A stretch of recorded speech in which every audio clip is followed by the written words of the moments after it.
हाँ जी दोस्तों, ये है वो चिट्ठी जो माननीय प्रधानमंत्री जी को लिखी है और केंद्रीय कर्मचारी संगठनों ने। इसमें उन्होंने गुहार लगाई है और अपनी जो दशा है, जो उन्हीं अपनी कंडीशन है, वो उनके सामने रखी है और उसके साथ साथ चेतावनी दी है, आगाह कर दिया है कि आप हमारी बात नहीं सुनोगे, हमारी बात नहीं मानोगे तो हम काम बंद कर देंगे। इसमें उन्होंने चेतावनी दी, अपनी ताकत भी दिखाई कि हमारे पास कितने लोग हैं। यानी उन्होंने बोला 7 लाख लोगों का संगठन है, देश के अंदर सब काम बंद हो जाएगा, जरा सुनिए, समय आ गया है। और आपके जो वित्त मंत्री हैं, वित्त राज्य मंत्री हैं, क्या रटा रटाया जवाब देते हैं कि विचाराधीन नहीं है। ना ऐसी हमें हिंदी चाहिए ना अंग्रेजी चाहिए, स्पष्ट जवाब चाहिए कि 8वें वेतन आयोग का गठन होगा या नहीं होगा, तो कब होगा, नहीं होगा तो क्यों नहीं होगा। स्पष्ट जवाब दीजिए ताकि हम अपना काम करें। आपने अपना काम करके एक बार साइड में हुई, हम अपना काम करते हैं। आप इसको किसी भी तरीके से देख सकते हो और ये लेटर मैं आपके सामने रख रहा हूं। Confederation of central government employees and worker, first floor, north Avenue, new Delhi. और प्रेसिडेंट है रूपक सरकार, सेक्रेटरी जनरल एसबी यादव साहब है, उनके नंबर है।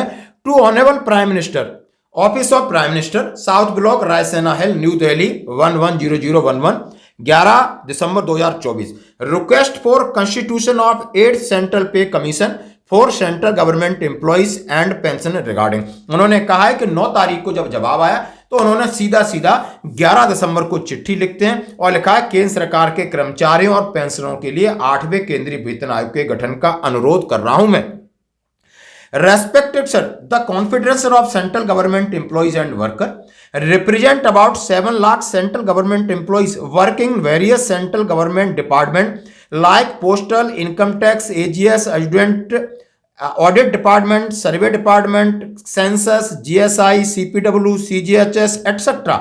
numbering about 130 association of federation which are affiliated of Confederation of Central Government Employees Worker।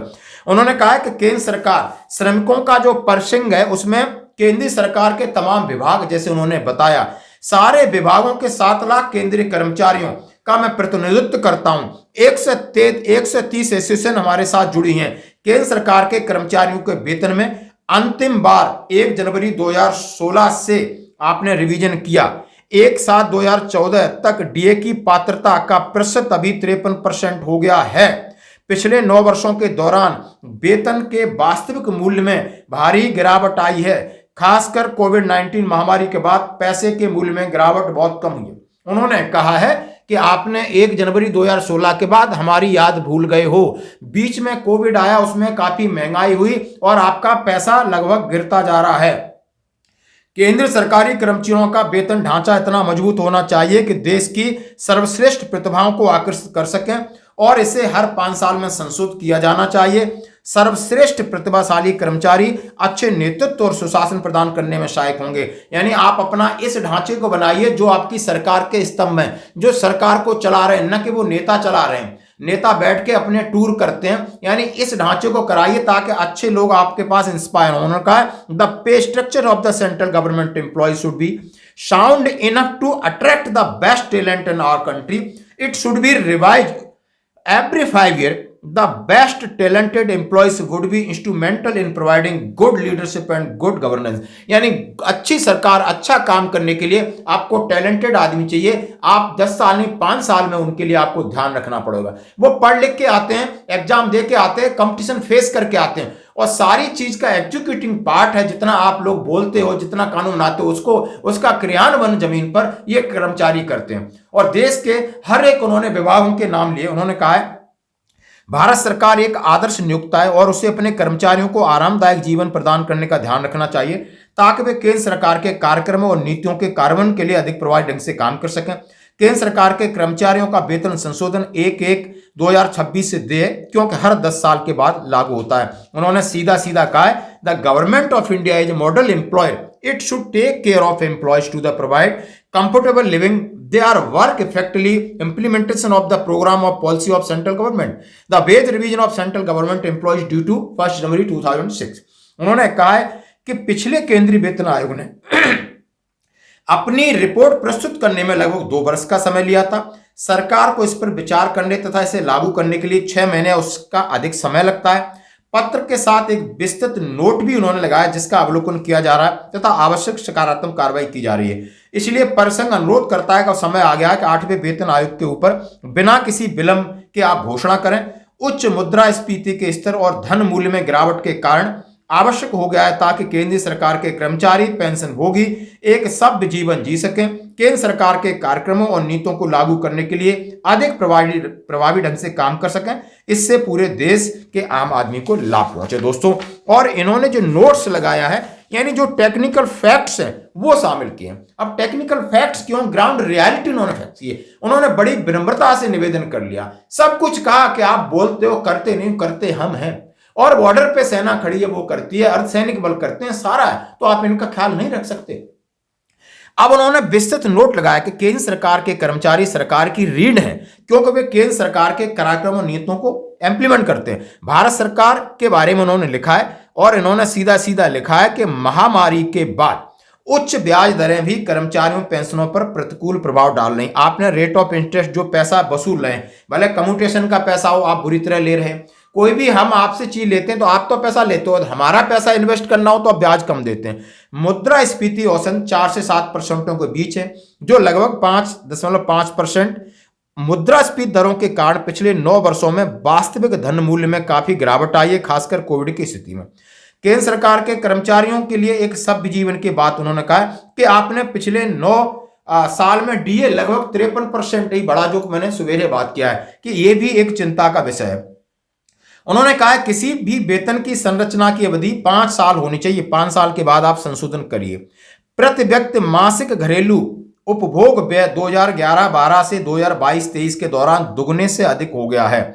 यह data सरकारी विभाग NSSO द्वारा प्रकाशित किया गया है। पता चलता है कि उच्च मुद्रास्फीति के कारण हमारा व्यय भी दुगना हो गया, लेकिन पिछले 1 दशक से हमारे वेतन के हिसाब से वृद्धि। उन्होंने कहा है कि महंगाई, उस NSSO का उन्हें आंकड़े दिए कि 2011 के बाद दुगनी महंगाई हो गई है, लेकिन हमारा वेतन और डीए उस प्रकार नहीं बढ़ रहा है। भारतीय अर्थव्यवस्था में लगातार सुधार हो रहा है। IMF के अनुसार भारतीय अर्थव्यवस्था 2027 तक जापान और जर्मनी को पीछे छोड़ते हुए दुनिया की तीसरी सबसे बड़ी अर्थव्यवस्था बन जाएगी, क्योंकि इसका GDP $5 ट्रिलियन को पार कर जाएगा।